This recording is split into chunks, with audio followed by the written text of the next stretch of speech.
খুব পরিষ্কার করে তো বলেছি যে আমরা পেয়ার পদ্ধতি কোনো মতে মেনে নেব না, কারণ পেয়ার পদ্ধতি এই দেশের মানুষকে ইউজ না, তারা বোঝেও না, তারা ঠিকমতো জানেও না।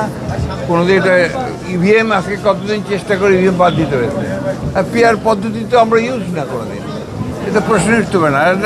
দ্যাটস নট অ্যাডাল্ট ফ্র্যাঞ্চাইজ, মানে ডাইরেক্ট যে গণতন্ত্রের যে অধিকার আমার, সেই অধিকারটা তো সেখানে বিঘ্নিত হয়।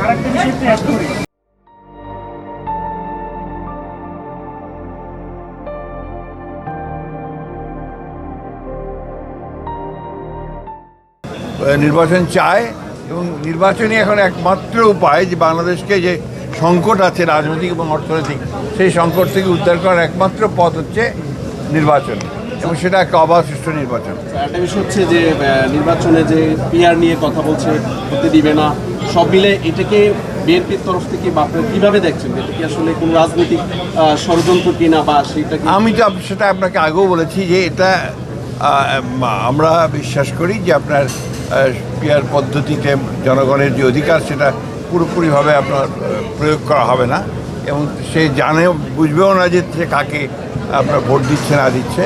এটা তো বাংলাদেশের মানুষের ইউজ না, এটা গ্রহণযোগ্য না।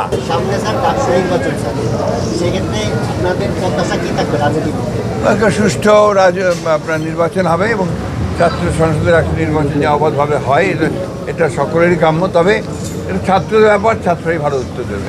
Thank you.